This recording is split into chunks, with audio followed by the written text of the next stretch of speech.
بسم اللہ الرحمن الرحیم نحمده ونصلی علی رسولہ الکریم. ڈیئر اسٹوڈنٹس، عزیز طلبہ کرام، آج ہم کلاس 7 کے اسلامیات میں پہلا سبق اللہ تعالیٰ کی نشانیاں، اس کے متعلق ہم پڑھیں گے. آپ سب اپنے کتابوں کو نکالیں اور پیج نمبر 1 پہ دیکھیں. تو سب سے پہلا سبق ہے باب اول عقائد اسلام. عقائد عقیدہ کی جمع ہے، تو اسلام کے عقیدے کیا ہیں؟ تو سب سے پہلا سبق اللہ تعالیٰ کی نشانیاں. یہ آپ کو ایک مکالمے کی شکل میں، کنورسیشن کی شکل میں یہ سبق پیش کریں گے صاحب کتاب، تاکہ آپ لوگوں کو سمجھنے میں آسانی ہو.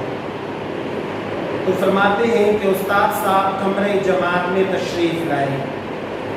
انہوں نے طلباء کو محو گفتگو پایا. آپس میں طلباء بحث کر رہے تھے، باتیں کر رہے تھے.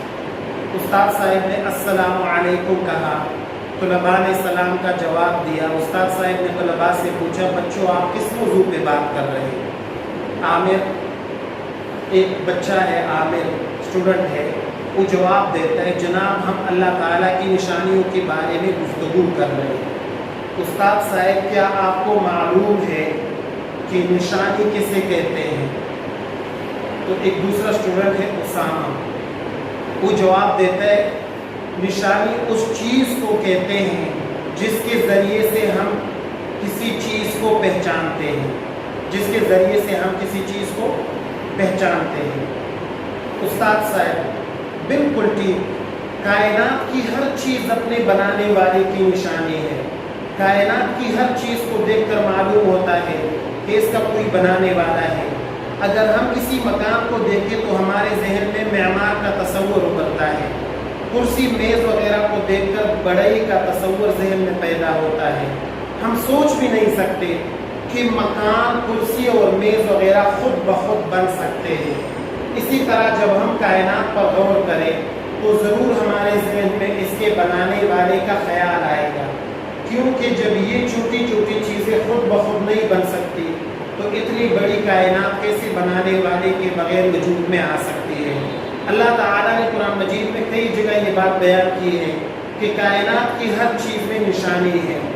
اللہ تعالیٰ کا ارشاد ہے، ان فی خلق السماوات والارض واختلاف اللیل والنہار لآیات لأولی الالباب. ترجمہ، بے شک آسمانوں اور زمین کی پیدائش اور رات اور دن کے آنے جانے میں عقل والوں کے لیے نشانیاں ہیں. کائنات میں اور زمین اور آسمان کی خلقت میں کائنات والوں کے لیے نشانیاں ہیں. پھر ایک دوسرا اسٹوڈنٹ ہے طیب، وہ پوچھتے ہیں جناب کائنات میں کون کون سی نشانیاں پائی جاتی ہیں؟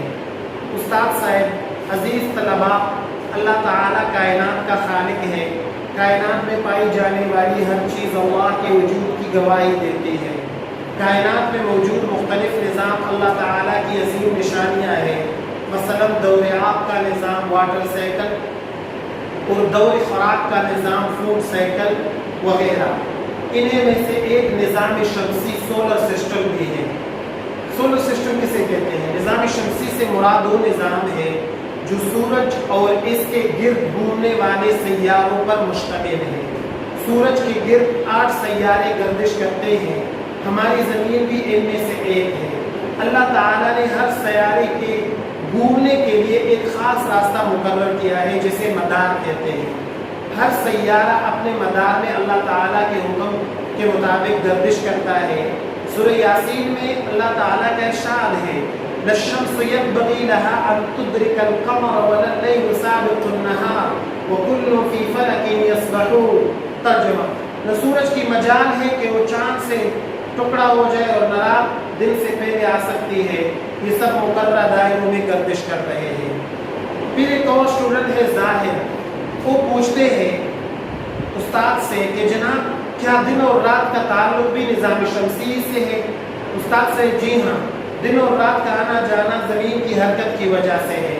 زمین سورج کے گرد اپنے مدار میں گردش کرنے کے ساتھ ساتھ اپنے مرکز کے گرد بھی گردش کرتی ہے.